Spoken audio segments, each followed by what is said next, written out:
Oh wait, was that Moira's voice actor, or were they saying that looks like Moira? Is that why? Good. Wait, was that Moira's? Was that? No, that wasn't Moira's voice actor. Enter my realm. Burning Crusade, baby! Here we go! I'm actually not excited every time I look at World of Warcraft. Yeah, I lose all hype the moment I look at the graphics of the game. I'm like, it's this game. Like, I get all the hype when I watch the cinematics, because the cinematics are just so fucking well done, and then I see the game and I'm like, yeah, I'm not paying for this. Use your 3090 for this. I think this stuff is actually just best for nostalgia and people that care about it, you know? Probably where they get their money for this. Yeah, it's kind of all nostalgia glances, I think.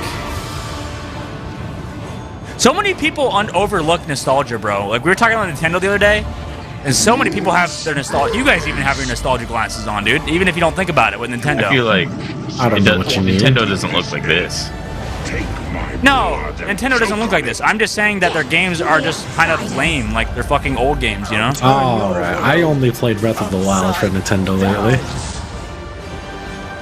Yeah, okay, that one I guess is Nintendo's best IP so far, in my opinion, or best game, just in terms of mechanics. It itself. is. I cannot tell you how well done I believe it is. I mean, I believe you. I believe you. Now imagine if they made a battle royale. I'd rather not. I'm waiting for a Mario Battle Royale, actually. Imagine if they made a multiplayer with building. Oh wait, that's Valheim, isn't it? I have Mario 35. Mario 35. They I should do like Battle Mario. Royale. They should do Mario 16. It's just Mario fucking in a retirement home, fucking on shrooms or something like that, just killing a bunch of old people. Oh fuck! And of course, Maybe that's what Mario 64 is, you know? all your friends to fight Illidan at the top of the Black Temple. Oh man. Can't wait to relive Why are it they all doing with you. expansions to Since the Classic? team first set out on their own quest Well, that's what people wanted. People wanted that. No. You say that, but people wanted Burning Crusade, Max. People wanted it. from this kind of experience. This was a wanted thing, you know what I'm saying? A wanted commodity. They're just re-releasing the whole game. They were. Mm-hmm. Yeah. Well, no, people are saying like up to certain expansions. They hope like they're hoping like Burning Crusade and maybe Wrath of Lich King are like the most added to Classic, and then besides then probably none of the other ones. Some people just want a whole new path. What do you mean, like a whole new game? Like a different game? Yeah, they go in a different direction. We can't get this right without That'd be you, interesting. Our incredible community. I don't know. I mean, it's probably not going to happen, let's be honest. I know at least everybody wanted Burning Crusade. And everything after, I think realistically it doesn't matter. You know, it's like, yes, Wrath of Lich King probably is better than Burning Crusade in terms of expansion. However, do you want to move on? I think everybody at least wanted Burning Crusade. Or do you want to stay in the original Classic era? Oh, you can decide. Oh. Whatever you decide, you can do it all with your one WoW subscription. Now, oh, that's cool. I know I've thrown a lot at you, but don't so worry. They're gonna split the servers up, though. The details in our panel later today. I guess. Sounds like it. I mean, I guess that's fine, and it doesn't really matter. Are prepared. To me, at least. And now we're gonna Gotta make hear multiple what's coming characters. up in Hearthstone. Yeah, because maybe a lot of people like to just play Classic, I guess, and not Burning I'm Crusade. wondering what could possibly be new in Hearthstone. I mean, nothing besides new cards, maybe.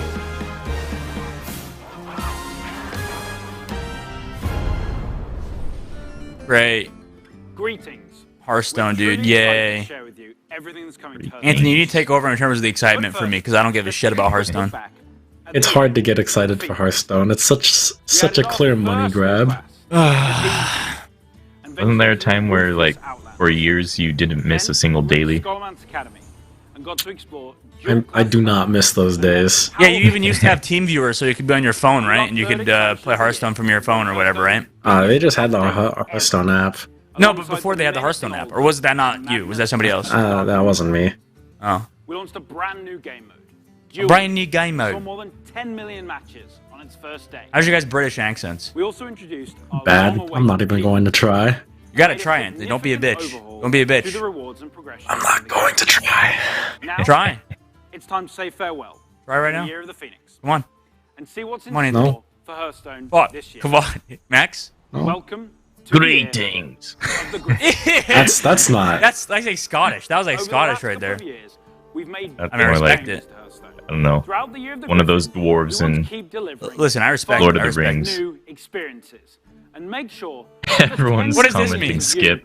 playing Hearthstone. What is this seal of quality? Always excited What are you trying to say, Daniel? First up, we'll be giving the standard format its So is he saying I'm shit because I think Nintendo shit, or is this like a? I don't think he deserves that sticker. Yeah, I don't deserve this sticker, man. The old basic and classic sets with a collection It's fucked up, of Daniel. 235 cards made up of some of the best from throughout the years, as well as 29. I'm about to throw my pillow at you, Daniel. Nintendo. Daniel, imagine I'm actually throwing this at you. Entirely free. So there's never been a better. I would throw it at the camera, but I don't want to break my camera, so. Here are 3 of Hearthstone's legendary dragons. There's never a good time to get into Hearthstone. If you don't have all the current cards, you're never catching up without paying money. He said legendary dragon. Oh my god. It's a 412 battle cry. Oh my god, that's insane. Whatever that battle cry was. Holy shit, bro. I'm so fucking pumped. Draw spells until your hand's full, bro. Holy shit. That's fucking crazy, dude. Worthy of the aspect of magic. Jesus Christ, man. Everyone's favorite Black Dragon. Black Dragon! Wait, they're re-releasing Deathwing? How does that mean? Still as destructive as ever, but timed correctly, he won't leave you empty-handed. What? We'll also be launching a brand new format, Classic. That's just strictly better Deathwing than before. The Classic format will be so now they have Hearthstone Classic. Complete with ranks and rewards using No. original set of cards. Or is this like the classic game mode? If you want to Sometimes they just they rotate cards out and they rotate cards in. the place for you. So they're just making a mode where it's strictly the original cards. Yeah. And explore the first Great. expansion Yay. of the Griffin. Yay, man. We really loved old Hearthstone. It was really just something that was better off having less cards for. Great, man. Well, I guess it's better than just having the current and wild. I don't know, dude. Like, card games are best when they just add more to them. Like, you don't want to get bored just play. I mean, maybe not. You know, I guess meta-wise, maybe it'll develop better, you know? Wow, he teleported. I've never liked the art style of Hearthstone. Like, their whole shtick. The whole, like teleporting and shit. Isn't it just supposed to be Warcraft? Yeah. It's just Warcraft characters. But no, I'm saying more cartoony. Some original. Yeah, it is Like- more cartoony. Yeah. And honor. This is who we are. What was the old meme? The old Hearthstone from the troll, Anthony? You remember? Eagle face. No. When you going out, was that what it was? When you go taunt, when he goes out taunting, you throw the taunt one out. The original card. That's right. We're headed to one of Dingo? Warcraft's most Tazdingo, iconic yeah. locales. Tazdingo. Tazdingo. Face to face with the heroes that inhabit it. Starting with one of the Horde's most iconic and well-known characters. Who's that? A fierce loyalist. This is the one-time orc? war chief that embodies the honor, loyalty, and spirituality of the Horde. Shadowhunter Vol'jin. What? Shadowhunter Vol'jin Oh, it's that guy. is a neutral legendary that allows you 3/6. to bolster your own board or That's so weaken that of trash, your dude. opponents. Choose a minion, swap, And whatever, man. To celebrate the announcement of Forged in the Barrens, I'm this falling card asleep to this is Hearthstone available shit, bro. Oh for my free god. for This has everyone lasted way later too long. today. Like, Hearthstone has So no log right into Hearthstone to have this and big of claim a your fucking free space in the copy of content gap right now, Shadowhunter dude. Vol'jin. They should get maybe And 1 as a minute bonus, at most. We're also giving away the brand new 30 years of Blizzard. Yay. That's It's a probably pretty just nice so... looking card back. But it's probably so easy to just make content for this, for Hearthstone. It's probably not even hard to make fucking content because all you do is make cards and you reuse the same animations, right? Featuring the new keyword frenzy. It's just the art that Yeah, takes... it's mostly about like balance and make sure it actually works. Yeah, it's probably so easy to fucking... Like, card games are really just like Anthony said, they're just such a money grab. Like, it's so easy to just make them, you know? I mean, fuck it, we can make a card game if we really wanted to. You know what I'm saying? Yeah. I mean, Like it takes a gotcha's bit work. of knowledge to be able to balance it. But clearly Blizzard doesn't balance Hearthstone sometimes. Yeah, But Blizzard at least doesn't... they sometimes patch it. More powerful when you have 5 and 10 mana. Ensuring that they're always useful. Chain lightning, bro. Every Chain stage in the fucking game. lightning. You'll also notice that they're categorized as nature spells. With Forged in Can the we Barrens, skip this we'll be shit? permanently I agree with introducing chat. spell schools across I agree the with fucking entire chat game, right now. We need to skip this which shit right enables now, a dude. whole host of exciting We need to new fucking skip Hearthstone, dude. And don't worry. You members gotta of the fast Alliance forward on that remote control. Can I fast forward real life? What, like fucking click? later this year. Bro, did you guys know if you play it back at 1.25 speed? Don't do this, by the way, because we'll get off sync. But if we play this, if you go on a live stream on YouTube and you play it in 1.25 speed, you'll get caught up to the exact like live time. Oh, I didn't know that. Yeah. It actually works. This isn't like a meme. It's like it actually does work. I want to try it, but I don't want to get desynced from our stream because I have it on my laptop. Including timeless characters. Timeless characters. Yay! World of Warcraft characters. And Ragnaros. Oh. Ragnaros. You can also expect to see some of Hearthstone's fan favorites. Hearthstone. Like the unstoppable devil. Dude, you know what game I like? King Crush. Heroes, or it's like Hearth and Home, I think it was called. It was like a permadeath. I think it's called Hearth and Home or something like that. Or Home and Hearth. It was a permadeath like building game. Is it just called Hearth? For your team's take on. Yeah, it was like Salem. It was like kind of. It was like Salem, the game that came out. You know what I'm talking about, Daniel? Even evolved. Like Daniel's telling me that he knows what it. Of themselves. Earth is said Hearth. We're thrilled Hearth. to finally Okay, whatever. show you Hearthstone Mercy. God fucking damn it, dude. It's scheduled to launch. Is it Hearth or is it Hearth? And we'll have Haven more and Hearth? to share with you. Haven and down Hearth. the That's road. what it was. Haven and Hearth. Everything you've seen today is just a taste of what's coming in the year. That was a good game. So don't It was forget to very tune much in so to not Deep Dive like UI friendly and like user friendly. But it was like a super hardcore survival game. It was like you die, you permadeath pretty much. Forged in the Barrens. And it took forever to like build your settlements and stuff like that. As well as our upcoming single. It was like extreme thank the team for their Valheim, amazing Anthony. work. And on behalf of all It's of almost us like at Hearthstone, we Don't want to thank Starve. the many millions of you Yeah, but it was who like the play our original of those series basically. And it was like an MMO. drives us to make So you'd like go awesome in and you just kind of like It was an build in a MMO? spot. ambitious Yeah, and it was an fun MMO. ideas. We You can't go in, wait you build a to kick off spot, the there year were of differences servers, with all of you. clans might And we attack hope you or to whatever, see you know. in the game soon. It Next took a up, while to we build get an things, that kind of update. shit. All things. That was Diablo. 10 times more exciting than fucking Hearthstone, dude. Is it over? Diablo? We got more cinematics. Diablo time? Diablo time. Alright, cool. Yay. Hey everyone, thank you very much Don't for skip. joining us. Skip. I am so I'm saying skip for this one. Here we Max, go. what do you think? Skip or no skip? Skip or don't skip? No, it's mobile Diablo time. honored to Oh be my here on God. behalf of all of our Diablo Wait, is he really actually to talking about share that? the news and updates we have in store I for bet. you. Diablo Immortal, right? We've got a lot Yeah. of Diablo to cover. Oh wait, no, I hope there's you'll agree with me D4 on his D4? It's a shirt. great time to be a member of this community. Let's see what he says. All right, let's Hear him kick out. things off with Diablo 4. We And then they'll first talk about shared our Diablo game Immortal? with you during BlizzCon of 2019. This mobile We've been game looks truly lit, bro. humbled by your response. We've kept in Cool touch mobile game. through quarterly updates and sincerely appreciate the thoughts and valuable What is he feedback saying? you've provided as we unveil more That's a and more lie. of the game. This guy just said he appreciates share feedback. its There's development. no way. After Nobody all, appreciates Diablo feedback. belongs to you as much as They're it lying. belongs to us. Most recently, Bro, what is going on in the we teased background, an bro? Why is there just a update to nude our bro? campfire And there's just a stream. fucking naked lady. And Don't worry savvy about fans, it. of course, She's like she's understood like holding up his that we nipple. meant She's like more holding than up his just chest a the little bit, you know? character Like lighting and fire she's visual Part of the effects. lore. she's copping That's a right. copping a feel. Today, we're happy to announce a brave new soul joining the barbarian, Wow. the sorcerer, and the druid New class. on this dangerous journey back to To the monk. Sanctuary. A class is Monk. one of the most Monk. exciting things you can announce in a Diablo game.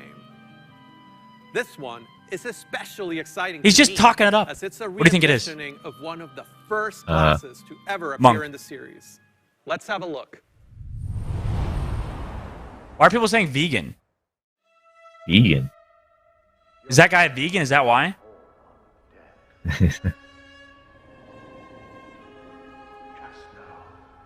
What is it? A paladin?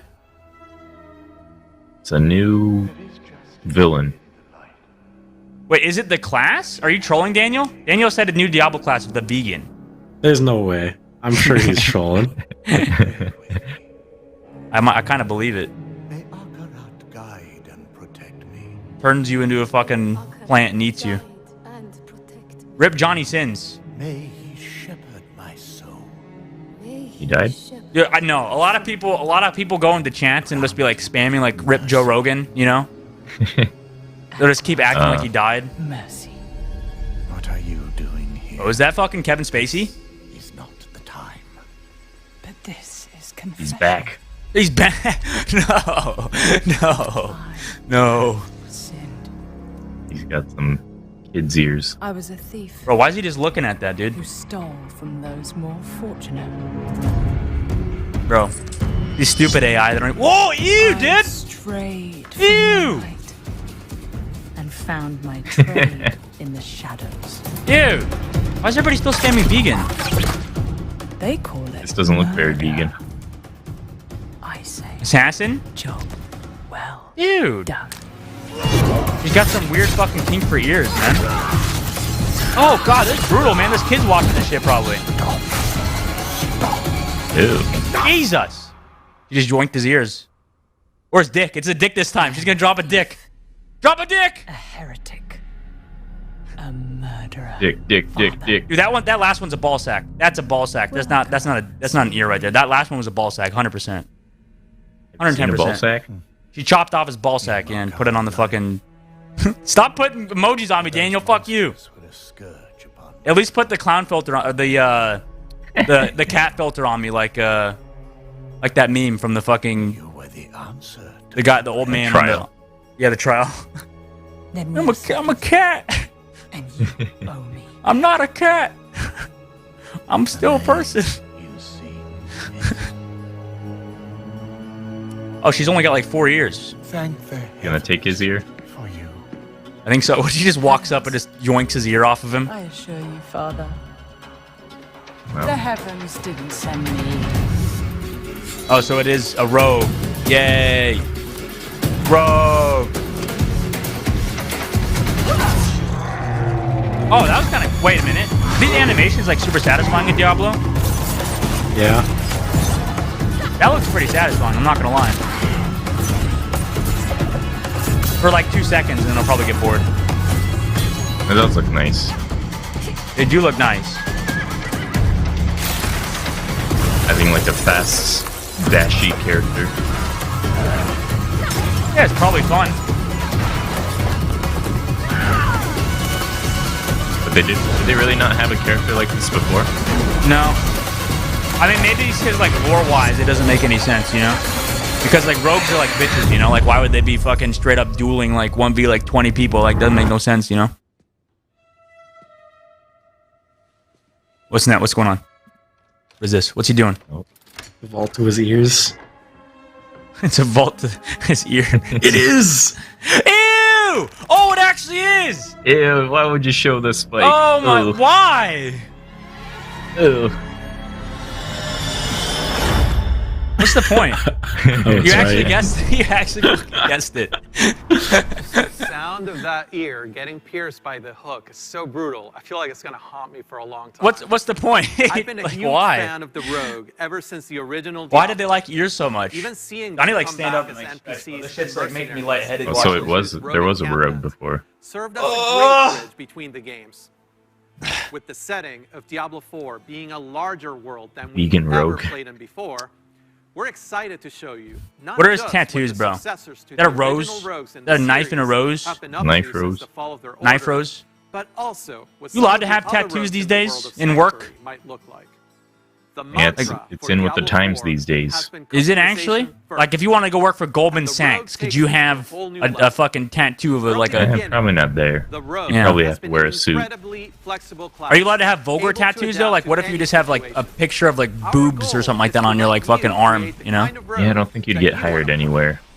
Whether it's an Then that's fucking unrivaled discrimination against my archer tattoos, though. modeled after the Isn't original it? It is, Sisterhood, I guess, No. but Cloak and Dagger it still doesn't change it. darkest alleys of Chaldean. We live in a society, Diablo man. 4, you We live in have a the society. freedom to create the rogue that you imagine by customizing Cool. the Is it looks, Overwatch 2 time? the background, Hey, there's some and the Hebrew in playstyle chat. of your Poggers. character.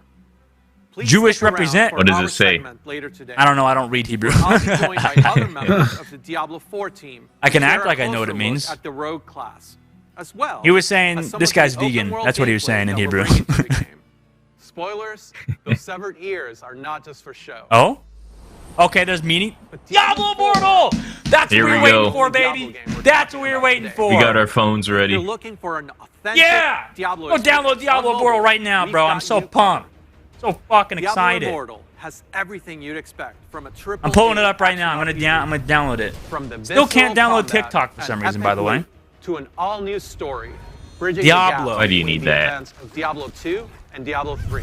When's it coming out, Later man? today, you can join the Immortal I'm team, pre-registering. where they'll talk about some of the things they've learned from their recent alpha test and what's Pre-registering next for them. Diablo Immortal. But that's still It's still not an all. alpha.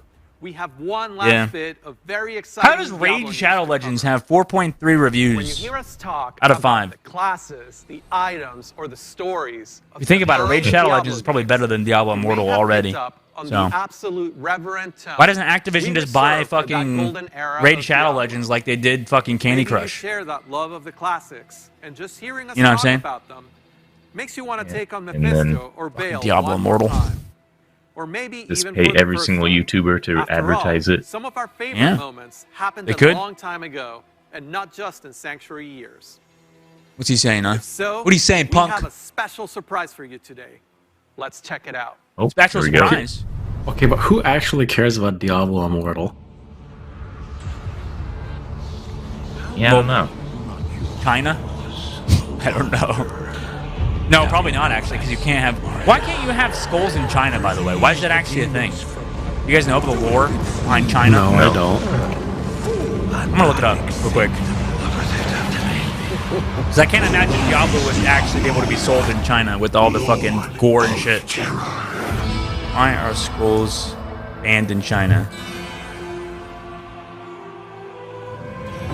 Though this be our darkest hour, it may yet be your greatest. So this was in 2016. What's the deal with it? There's a law. China has weird censorship rules. What the fuck? What a nice doggy. God damn it, Daniel. Oh, so they said that they think that skeletons and ghosts will bring about disaster. And they don't like the number 4 because it sounds like the word death. Us. What sounds like death in English?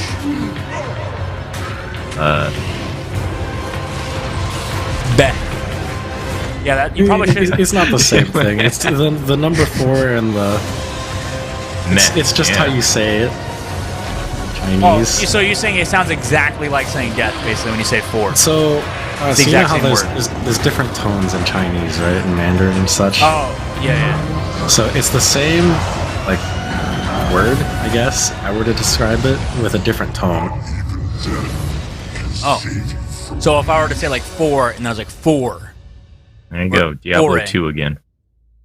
Yeah. Nah, it's as though you were to just say 4 with a different tone. After more than 20 4! And then, like that? Or like, I mean, yeah, close enough. Alright. That's the concept. You just said die. Fuck, man, I just said death, yeah. Fuck. Diablo said die. 2 is a landmark game. Oh, man. I kind of want to skip Diablo. I mean, listen, I understand people like Diablo, but I just care about Hey, Overwatch. You know they're what I'm just saying? saving the best for last. They actually are. I think Overwatch 2 is their most anticipated game so far, like right now.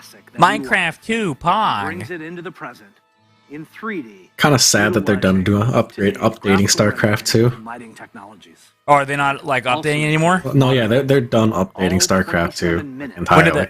When did they stop that? Recreated shot for shot with the explicit intention of preserving both the look and the pacing of the original movies. Blizzard has a long history of games that we're proud of. Do they have a long history of games they're proud of? We think about it. True, actually. I mean, that's fair. That's fair. Foundation. They just have a On history of October also ruining 18th. said games. Funny to think that some of you October 15th, Blizzard ends most StarCraft 2 makes support. it all the more important that we deliver a Aw, man. authentic Pretty recent. experience wherever you play. Yeah, it's very recent. We want Feels everyone bad, man. to relive Yeah. their memories or experience Understandable, the but game feels for bad, the man. very first time. They supported it for like 10 years. StarCraft 2 released. So we're excited Would they make a to new bring Diablo 2 Resurrection to PC RTS? and console. Maybe. StarCraft 2 is over 10 years old. It's 10 and a half. And for those Yeah, of you I mean, who are StarCraft is always one of my favorites. And you just wish I mean, how much more can they do? They like ended the story. It's kind of weird they're also not talking about it because, well, I guess, no, it makes sense, but they are going to have the StarCraft Legends thing later, right? So, yeah. Much like Jesus. with StarCraft Remastered. StarCraft Remastered. There's a lot to talk about. Later today, Diablo. Or did he say Diablo Remastered? I'm stupid. We'll host a roundtable with members of the development team on the dedicated Diablo. Would they make a new MOBA though? They already had failed HOTS, so they probably would. So probably, I think RTSs and MOBAs are out of the question. So, it's not Diablo in. 2 Resurrection, to Burning Crusade Classic, Overwatch, to the Blizzard Arcade Collection. It's a whole lot of looking back. And while we have teams Overwatch Classic. to bring Overwatch Classic. No, come on. Back to the beta days. it's actually a very small percentage of our developers working on these projects. Far more people are working on the future of Blizzard. And in addition to what we'll be talking about during the Overwatch. show, we can't wait to tell you even more about our plans. Is Jeff gonna show up? Over the course of this year. That'd be neat. If you had asked us, 30 Stop years showing ago, these classic gaming shitty games. today, none of us could have predicted. Yeah, stop showing us these classic shitty games. The advances in technology are one thing, but it's really what those advances have enabled that's even more incredible. If you think about the people who play games and the communities that have grown up around That's them, gross. the way people can connect instantly, no matter where they are in the world. The way people are increasingly able to express their identity and celebrate. That's not their identity though. That's they are the game's through identity. their favorite games, communities, I identify through the game. explosion. Bro, I don't think I've ever created a character where I've actually thought like, wow, this character represents me. You know what I'm saying? Like I actually feel like attached to it. You know what I mean? Yeah. Like no game. I don't think I've ever been attached to a character. About the next 30 years. There Even to a character creator. so much. No, I would relate more to an anime character than I would a fucking actual video game character. Like fucking Yeah, me too. Talking to you about what's the name Fair of the enough. main character in Konosuba? Kazuma? Is that a guy you want to be? I want to be exactly like Kazuma when I grew up. You know what I'm saying? Heroes of the storm. What can I say? He supports gender equality. Exactly. Expansive and full of God damn it, Daniel. We are not only Wait, should I do the thing then? on the experiences that you've come Do the to expect thing. from us. This is the thing. I just don't You gotta have other cross your arms. legs. Different ways. I have to cross my legs. Can I do it like this? And welcome more players from more places. Floating. And we aspire There to you go. continue to lead on priorities like accessibility and toxicity control. Toxicity control. And to continue supporting causes that have a positive impact on the real world. What does that We mean? want to continue There to we go. bring those same feelings of joy and achievement. No more voice chat in Overwatch 2. They're getting rid of voice chat. Let's go! Fuck voice chat. You know what I'm saying? They're gonna have a smite system. Oh no. We geek out on those Please no. experiences with others. We can't help but What do they see do in Smite, Max? similarities between us. They just have like Oh, the- preset voice chats. There Oh, are new Jesus. Kind of like in Rocket League. that we haven't visited. Quite Wait a minute. What is he talking about? And when we do finally unveil those games and experiences, Dude, he's fucking our hope announcing is an that announcement. You will see in them what we do. No. That no Gotta matter hype who it you up. are or where No, you're but he's from, not gonna bring. He's not gonna bring it up. He's saying there's an announcement gonna happen in the future. New stories. I'm pretty forge sure. New friendships and make memories worthy Unless he is getting to the lasting point. lifetime. And through it all, our mission statement And he's just hyping up being his dedicated company. to creating the most epic entertainment experience. Fucking announce Overwatch 2. Along with our core values, led by gameplay. Oh, it's because it's gonna happen in the next panel. Continue to guide our way. Okay. On behalf of everyone at Blizzard, Fortnite So, too. thank you. is it gonna break off soon? For me personally, I guess so. Yeah, it looks like honor it. of my professional life. All right, I was gonna be mad. I was gonna break my fucking keyboard if they didn't announce Overwatch 2. So now I don't have to. Caretakers of the worlds that you play. They're not gonna do it. We are Overwatch 2 not coming this for what's year. to come this year, Come on. next year, 2022. and next 30. Actually, yeah. People speculate 2022. What's coming next for the Well, it depends on. I can't where. believe people thought 2021 for Overwatch 2 was late. Those Omega of lol. you looking for an update on Overwatch, check out There it the is. behind-the-scenes Yep, look behind the at scenes. development All right. of Overwatch 2 over on their dedicated channel right after the conclusion. Oh, wait. So we have to go to Overwatch League's channel? Oh, no. We gotta resync. Overwatch 2, new content, new features. Wait, do we really have to? Hero missions. Why would they not just show it on the mainstream? And more of what we I think on the mainstream it's going to be World of Warcraft. gameplay experience. Oh. For World of Warcraft, Diablo, God, that's so fucking lame. You'll get a closer look on their respective channels. And on the dedicated strategy channel, some StarCraft Legends. There it is. StarCraft Legends. We're not watching it on stream, but PogChan. Welcome to BlizzConline. Be good to one another. No. Welcome home. Be good to one another. Why do they always say welcome home every fucking BlizzCon, bro? Previous BlizzCon headliner. I mean, I understand that's like their shtick, I guess. Okay, maybe it's their shtick, and I shouldn't. Hey, thanks for having us. We're Metallica. Thanks for having us at BlizzCon 2014. Metallica? We would love to be there this year. It's copyright music. Obviously can't Oh, be. shit! Daniel! Run! Daniel! Here we Daniel, are. fucking And run! This is for you. Dan, turn it off! Turn it off, Daniel! Daniel! Turn it off! Oh, no. Oh, I think you got it. Oh, my fucking Christ, dude. Oh, they're doing the Bell Tolls one. Bro, we almost got fucking banned. Hey, Jesus Christ. I don't really know Metallica, so I'm going to turn this off. All right, time to go to Overwatch's channel then, I suppose. Let's see if they're running Overwatch 2. All right. Give me the link, Dustin. Post it in chat. Production chat. Our chat. Okay. Okay, here we go. 9.2k people watching now. All right. I will link the actual thing. So does Daniel have to set up a brand new link? Oh, poor Daniel did. All right. Metallica's going hard, though. I'm sorry, Daniel. I think he's setting it up. I think he's setting up the new stream or not. All right. What do we think about that though? What happened in the opening ceremony that was actually cool to you guys? I mean, personally, to me, not really much. Yeah. But was it better than Nintendo Direct? No. No. You don't think so? I mean, it was only like 3 games or 3 franchises, I guess, right? Yeah. Yeah, I mean, the only thing I'm looking forward to is Diablo. They literally talked about Hearthstone for like 10 fucking years, bro. Like that, and that game was the most boring. I'm pretty sure they only actually talked about it for like 10 minutes. That felt like 10 years, bro. I swear to God, I felt like I lost my fucking, like, part of my life watching that shit. The World of Warcraft section was probably the best one to me in terms of content actually released. But, yeah, still not that great, honestly. Fucking Resident Sleeper. Resident Sleepage. So far, this BlizzCon. At least I think that the fun part about Nintendo Direct is at least we could, like, laugh, you know, at the shitty games. Whereas BlizzCon is kind of, like, no offense to BlizzCon or anything. But it's like, it's the same shit every year, you know? There's nothing really new at BlizzCon. Like, the entire... It's kind of crazy how, like, There we go. Thanks, Daniel. Like a dedicated, like a game developer has their own convention. Yeah. Like, well, they've been doing Nintendo it for Direct, years now.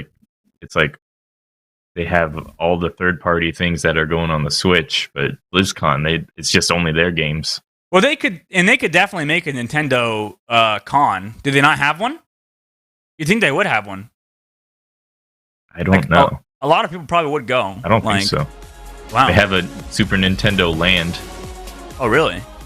Like a theme park? In Japan. Did you go? Have you gone before? No, they just came out with it. Oh. Are you going to go to Japan again sometime soon? One day I will. You used to go like every summer, right? Yeah. Every other summer or so. Every other summer, yeah. Well, I would like to go more, though. Tell us about that time that you went to, that your mom dragged you away from the fucking, or somebody dragged you away from that hentai area at an anime convention. What happened there, Max? No, it's a mistake if you bring your mom to Akihabara and go into the figures section to look around, and in the back they might have some not so safe for work things. Did you buy one? I had my mom with me. I can't buy it in front of her. You say that. Oh, wait, Anthony froze, by the way. You see that? Anthony, what happened? Yeah, you froze. You died. Rip Anthony. Anthony died from our VMix call. Goodbye, Anthony. We love you, baby. Oh, there he is. There he He's is. back. I had to. It disconnected on the vMix itself. I had to reconnect. We'll get fun. I will say I was thankful that they at least put tape over the naughty parts. Oh, they did? Yeah. Little masking tape so you can protect your eyes. I need to buy one of those statues and put it up on the background, dude. Do you? Do you really? Yeah. No more monetization. I mean, I can put tape over him, right? And that would be fine. I'm pretty sure. I don't know. If I follow the guidelines of, like, the inches or whatever, you know? I could just, like, make, like, a fake bathing suit, you know what I'm saying? I don't know if that's what the people want to see, Dustin. I guess it'll be like a Barbie. Represents me, you know what I'm saying? It represents my inner anime girl, you know what I'm saying? No. Or how long? Metallica. How long this starts? It's starting now? I mean, they're still doing the opening ceremony, right? For the. Yeah, they said. Wait. Well, here we go. Animation. Oh. Wait, Daniel. They usually have. Did the stream freeze, Daniel? Oh no, our live stream. Oh, there it is. Oh, I'm just early. Oh, I'm fucking way ahead. Holy shit. I need to pause. Wait, I need to like resync with our stream. Yeah, it's kind of hard to do now without a counter. Okay, I think I got it. We're good. I'm synced.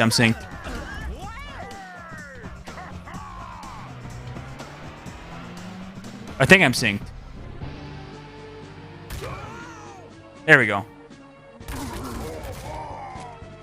What is going on right now? It's Among Us.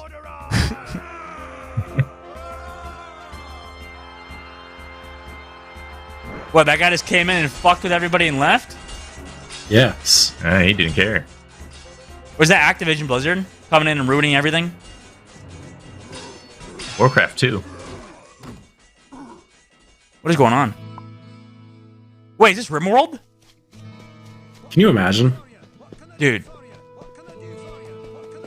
Oh, it's a meme. This is like one big meme. And it's just all their games.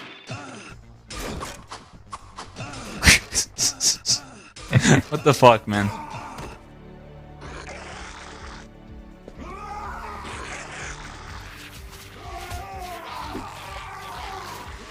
Oh, is that a... This dick! That's a literal penis! That's a penis ship! Oh, you can't show that. That's a literal dick penis. ship. That was an actual dick ship, dude. What the fuck was that? Diablo 2. Yay. What is that guy? Is that Aang? Close enough. Everyone's like, what the fuck is going on, dude? Warcraft 3. We're watching Overwatch here, boys, okay? I don't know what the fuck's going on. I think it's supposed to be like 5 minutes in, then we... I think 5 minutes in. When do we get our next World Warcraft? Never. Man, this is fucking weird, bro. Deathwing. I mean, I guess it's kind of cool that they made this. I don't know. Did you not watch Carbot animations before? No. Oh, wait, is that him? Is it him that made this? Yeah. Oh. I didn't know he worked for Blizzard. Or he never did. He just got hired for this? He's even got his art in StarCraft. Oh. No, I never watched him. Maybe like a couple animations.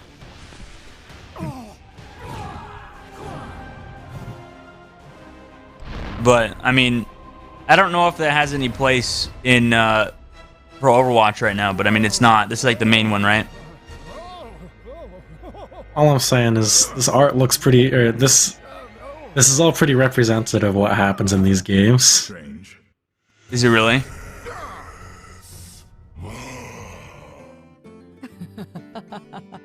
Secret Paladin. Does Carbot shit always blow up? Is that what it is? Is that the meme? No. Oh. Heroes of the Storm. Their worst game yet. Meanwhile, that's pretty. Yeah, that is representative of what Overwatch is, isn't it? Bunch of fucking stupid idiots on a payload. Yeah. Yeah. Yeah. Yep. That's exactly what Overwatch is, In isn't it? Symmetra. Accurate. Accurate. That was actually pretty funny. I'm glad that they didn't have a whole section for Overwatch because it didn't deserve it, honestly.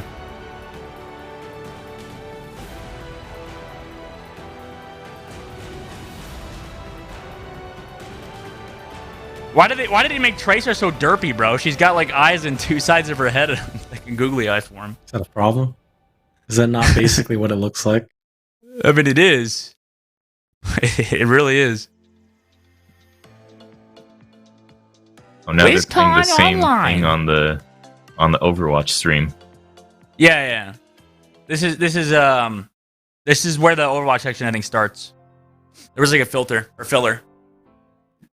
All right, will we learn anything today? Take your bets. Will we actually learn anything about Overwatch 2? People say the character abilities and stuff like that. Hey, we know this guy. Welcome everybody to BlizzCon. He looks so much younger We without a know beard. There he is. That you all want to hear more about Overwatch 2. Allow us to invite you behind the scenes to explain more of what we're doing and why. Everybody, please hit record. Fingers crossed. We lost Scott. It's off to a good start. This is going great.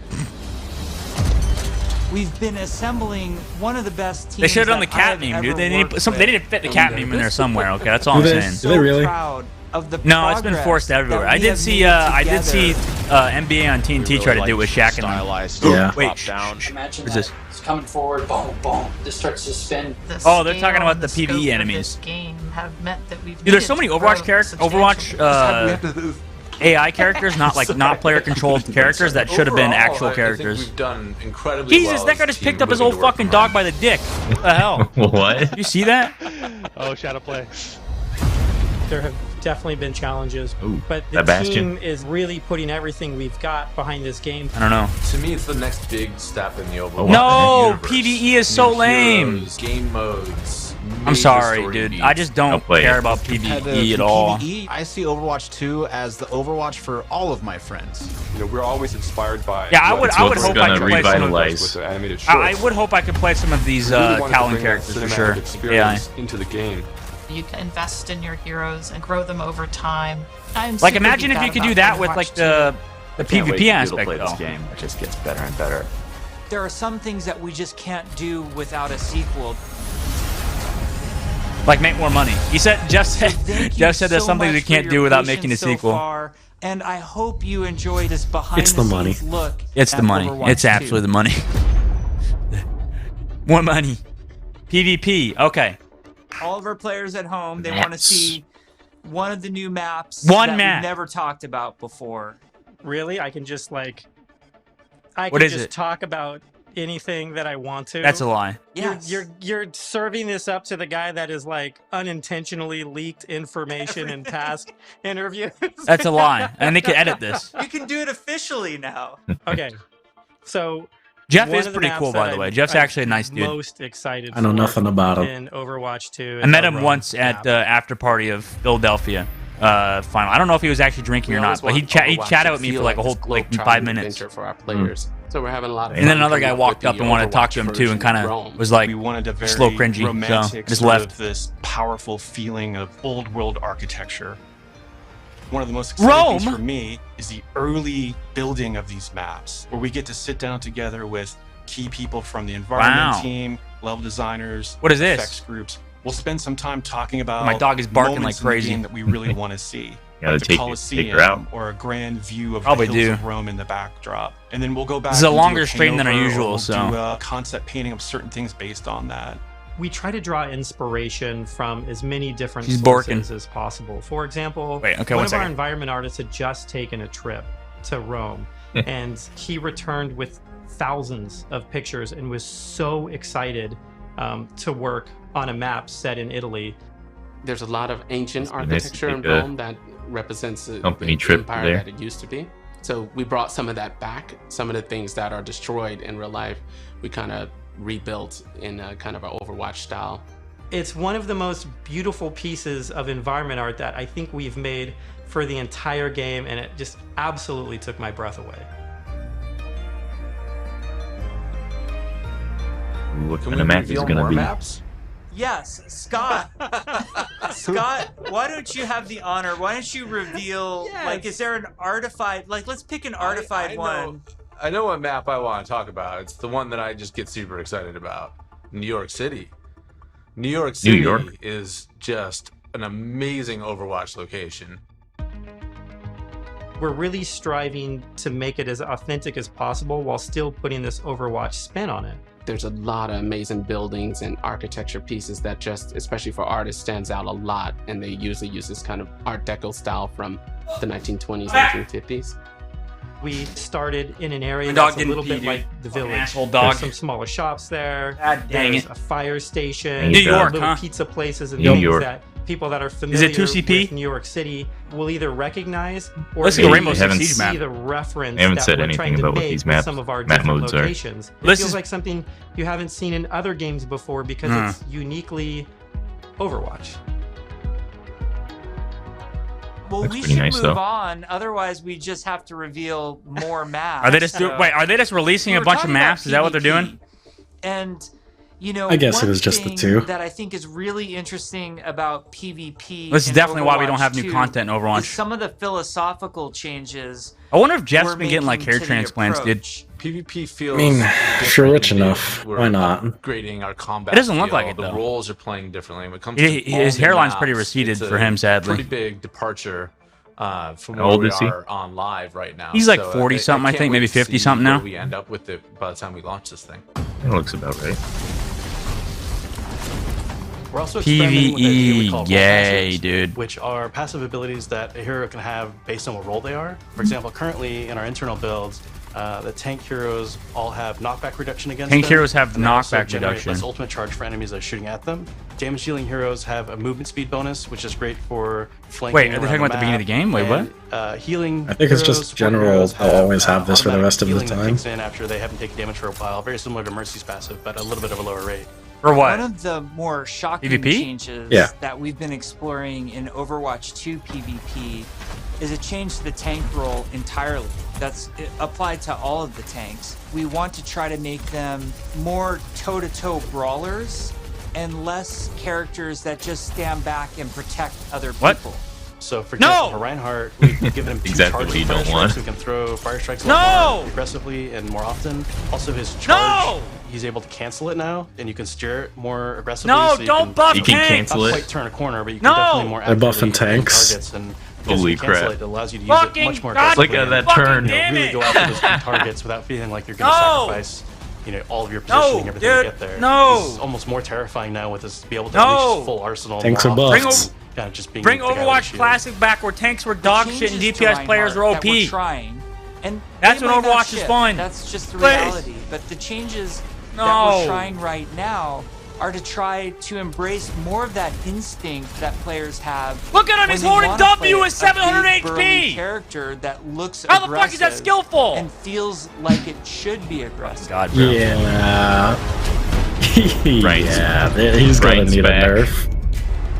Shortly Right, it's after back. BlizzCon, we spun up. What was this that green group of armor? Did you see that combat green field shield? group, What was that? to Yeah, I really don't just know. Fuck tank work players. on I will knows? not what refute. happens I will never go when a back on my player- claim that tank players are Maybe fucking dog maybe shit they've ass trash given cans. maybe they've given Tracer and Zenyatta 400 health. If they're giving Reinhardt 700. No, Give them just a give more everybody visceral 1 HP or weapon something, feel. bro. Make everybody one shot. Sound, You know, then the game might That'd be be fun. interesting. animation That'd be a good to the arcade mode. design of these units, all new sounds for a lot of our weapons in the game. and all Ult, new shields, sound armor from system Lucio and Brig. That's Oh. driving it, and we didn't just level up a unit. It didn't move. That was we the weird leveled part, up though. It just the stayed. rest of the game. What did you say? Oh, new character. When we first started working Soldier. on Overwatch, you know, we spent quite a bit of time working on gunfire sounds and just general combat feel to make it feel really awesome. We're revisiting This pretty much looks everything. Nothing's currently off the so table, much we're looking at clunkier, though. Even kind of small things such as quick melee attacks. Well, they that make every the game hero look has. clunky So whenever they play have because they're kind of just shit at audio video pass games. And a new kind of feel and visual effect when you hit things. One of the wow, bigger you get efforts new we're satisfying undertaking for punches. Overwatch 2 is what we're Weird calling different a Weapon UI too. 2.0 sound pass. Weapon 2.0? What this is a big overhaul to the weapon systems in the game. That means the way the gun feels in your hands. Well, Bastion looks kind of cool. I like Bastion's new look. Clip. We've really tried to amplify those sounds to better encapsulate the gameplay and the gunplay that comes with Overwatch 2. Where's the Burt sound effect? We need Jeff Kaplan saying Burt. Another key to the weapons was getting them to feel like they're in an environment. This meant working with convolution reverb. It's a new system that we've implemented into Overwatch. You're gonna make it like fucking Counter-Strike a way that now? we can capture the where they change the gun sounds environment and transport it onto the sounds that we're using. So we went and captured tales of guns in different environments through our weapon shoots. That's pretty interesting. You guys gotta go fucking shoot a fucking M4, like what, M249? They got like a They got a Barrett! Holy shit! And then we've cut them Oh in my apart god! So we can support a lot more America! There's America right there. Now we're Fuck supporting yeah! We go in the desert and shoot guns for our liberal video game. Tight tunnels, small rooms. I dig it. I dig it a lot, actually. The weapons and the way that they react in the world. I do like this thought has put evolved a into lot it. since Overwatch 1 came out. Well, that's what all On games top do of that, though. I To think be we really fair, wanna a lot of push games the do that. I'm pretty visceral sure. nature of how Unless we they do unless they combat. rip So we like sound focused a effects lot, from other not games. just I on like the wonderful sound reverb effects, stuff, but do also they? with Maybe how not the reverb the stuff. gun moves as you shoot. You know, so you can really feel every single shot leaving. That guy the had aim chamber. lock. Did you see And that? there's He's a on a lot of controller. subtle little tweaks we have to do on the gameplay engineering side to make that feel really visceral. Everything from Sojourn. making sure that Wait, the Sojourn camera to Soldier shakes are 76, crisp, but worse. making sure that That's if you what get it's shot, looking you like. know exactly Yeah, but we don't know yet. show up on that. Are we Winston just had predicting? 1,050 All health. these things play into making the game feel. She had- wait, not what? just He had 1,050 health. but also modern. Winston? and up-to-date. Yep. Take Oh, that's 76 normal. for That's example. normal. You know, What we that's wanted to do Yeah. in fucking Overwatch bad, 2 but with it's these not- It's weapons just- was make it really feel Yeah, I know he's all incredibly but, powerful, you know. and that happens with a bunch of different elements that mix together. Yeah. But it really feels like the gun is almost just outside of your control. A lot of that comes down to this camera shake technology. Camera shake where technology. Every time you fire No, a weapon, nobody I likes don't like that. that. No. No! That's a turn off for me. No! Gives that extra bite I hate when it. shot out of the chamber. It makes him feel. It makes him really feel great. What, you fucking got a stupid sneak moron that peek works for of fucking Sojourn Ubisoft from that last says BlizzCon? 24 She's FPS been, is peak gaming under development performance? for quite a while, and she's actually really at this point become like a lot the- of people's Like favorites. the developers that put motion blur on default. When it was originally Fucking morons. created, there was a lot of heroes that were made from a gameplay standpoint, kind of surrounding a weapon type. For example, DPS players just look so look. If you notice, DPSs are so unsatisfying to play now we thought there was because a weapon nothing that was dies. kind of missing that would be a lot of fun to play with. Like, and just look, that's you're a just shooting a railgun. shield, It's so or much you're fun to shooting a play fucking to tank have with this really bajillion powerful HP. shot that Oh, can, wait. you know, rip through Sojourn kind of enemies looks kind of if you fun, though. Really are accurate. Oh, with it. she's got like a It's railgun? all about that aim Yeah, I'm skill. curious about So the railgun. If you got that aim skill, The you're right over. click, it looks like. Yeah. We're still exploring new game modes, and we're also reevaluating older game modes that Two people CPs are more removed! critical of. You know, we're of the mindset maybe 2CP doesn't exist Yes! in Overwatch 2, and maybe there's a new cool game mode that replaces it. We really want Overwatch 2 to feel like the next evolution. Oh my God. A true What's he gonna say? sequel to the first game, not an add-on. It's not a small part. It's not an 3CP? extension of the original game. 4CP. This is an evolution and a replacement to the original game, and I think it's exciting. We'll never know. Not So- until a whole year so from now. I guess he just said they're Probably removing one of the 2CP. things that's the Yeah. hardest Yeah, to let's wrap your go. head around if you've never Fuck played one 2CP. of Nobody that. liked that shit anyway. Fucking dog shit ass game mode. Poggers. The goal around Someone's really Hero playing Missions Moira and is for these to PvE. be This co-op Yeah. PvE experience. Listen, if you're bad at video games, you just gotta play Moira. You know what I'm saying? Yeah. That's just how it is. That's just how it is. They don't want to do that at all. So I'm really looking forward to a game that I can play hours and hours with my friends who aren't in competitive. There you go. It's also something that I'm interested in. No, PvE is mode. needless aiming. It's like lazy aiming, and it's just like, leveling up their heroes, and so oh man. for a system like this to really It's sing, just you that need mindless a fun. lot of mission.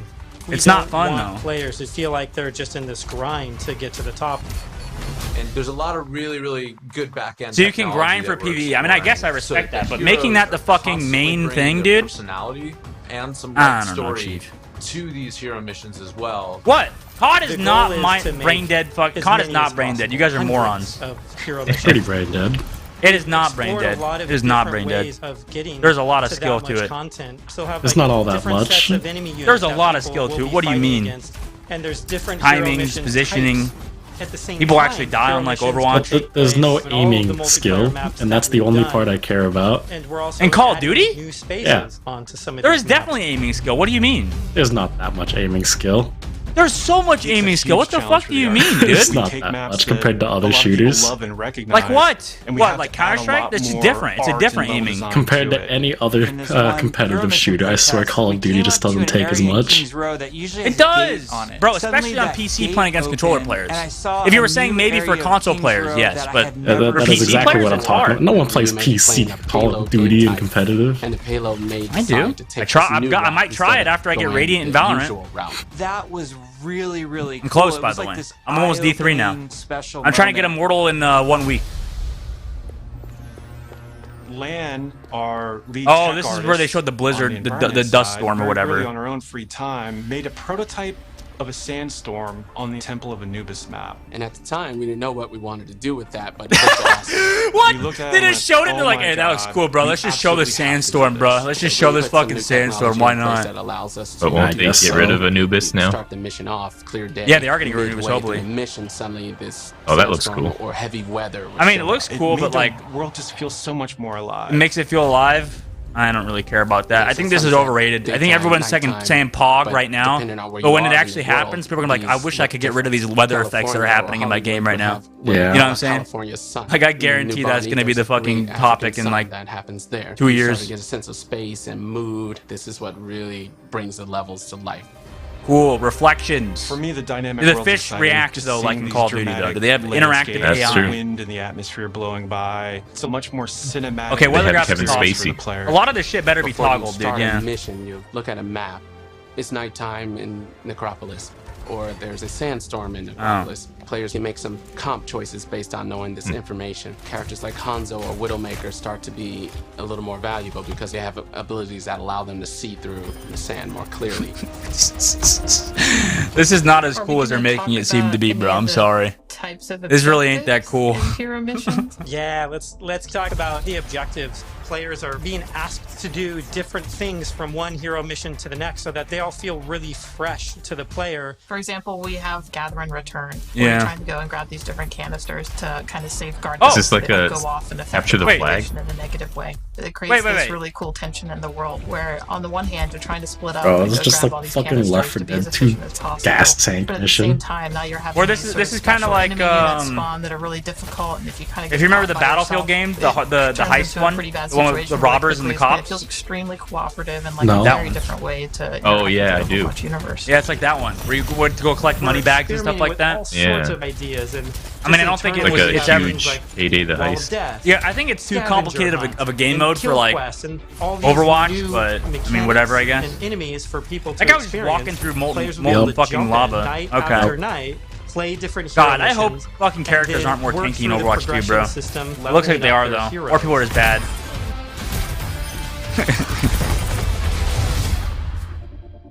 I don't think we. Oh, Jesus At BlizzCon Christ. in 2019, we started to talk about progression, and we showed the very early version of our talent system. Talents? Which I think was really cool. Please put in PvP. One talent where like became the rolling snowball, I never saw that. Which was a big hit. We've really blown that system pretty cool, out. though. I'm real excited about talents. You can play. Yeah, now imagine that, but an actual character. Now and you got Wrecking Ball. You can have fun every night doing different things and kind of experimenting. As an ability, it's cool. Not as a fucking main character, though. And rich, and every single hero has different trees. You might open up 76's tree, and as you're leveling and picking new Woodrow just looks older. Why are people saying he looks cool? He just looks like he's like 90 instead of 60. Some pretty hilarious versions of the healing one where his biotic field travels with him. Bro, please put this in PvP. This does not need to be PvE only. Where 76 is like even if it might make the game worse, I think that'd be cool to have like talents super fun in PvP. It makes it more interesting, you know? Established for ourselves, and we get to really take the gloves off. Yeah, please put this in PvP, not PvE only. Please. And we've had Mercy be able to If they do put this in PvP though, there's no way they make it still restricted by. Well, first of all, they have to give everyone the max amount of talent points, a same amount of talent points. Yeah. Well, and then also, well, maybe. But then, first of all, like this shit is going to be incredibly unbalanced if they do, right? Freeze damage or electrical. There's definitely going to be ones that everyone picks. Opportunities. You know, the animation it would just be unbalanced. I don't know how they'd fix it. With a lightning attack, they can chain lightning, stun, maybe chain to other enemies. All sorts of stuff to make you feel like you're controlling the battlefield in novel ways. Yeah, this is probably PvE only though. Nerd myself, oh, that's lame, dude. PvE sucks. Oh my gosh, dude. This is speaking my Nobody likes PvE Overwatch. If they do, they're lying. Like, where do I want or they're stupid. How am I going to play this character? Yes, it's so great. And you start at the bottom of the tree. Like, yes, oh my, exactly. Like Tracer. Great. What happens when you get to the top of the fucking skill tree, man? And kind of planning how you're going to get down. What happens? God damn it, Daniel. What happens when you get to the top of the fucking skill tree, though? It's just. Wait, is it like your profile gets it up, or is it? Does it reset per like PvE session? And we talk about some of the criticisms that we. I think it doesn't reset. One of them, as a development team, that we felt was that the combat was just not engaging enough. So the fact that our combat wasn't highly engaging to us as players meant that we had a problem with the enemy. You're talking about PvE? And that they just weren't feeling interesting enough. True. Just because we show something to the public, it doesn't mean that that is what it's going to be. If we make discoveries where things aren't working how we want, they're not reading how we want, they're not fun enough, we're totally down to reinvestigate, reiterate, and just really find ways to level kind of all. Are they going to make it more interesting until they feel good? I would say a major focus of all of 2020 was to make the null sector enemy units more engaging. Accurate. This is how I feel about fucking PvE right now. Units and evolving other units that we had. Interesting combat for us is varied combat for us. So sometimes we're going to ask you to protect something in Overwatch 2. Sometimes we're just going to ask you to get someplace. Sometimes we might ask you to escort something across a map while it's being attacked. And so it's a different type of spawning, and it's a different type of units that are different units, and it's a simpler objective. There's a lot of units Aaron was talking about. Lots of different units, lots of different types. They serve different purposes. You do different things to them. It's really going to help a lot of us find this. Fun. Yeah, this sucks, man. I agree with somebody in chat that said this sucks.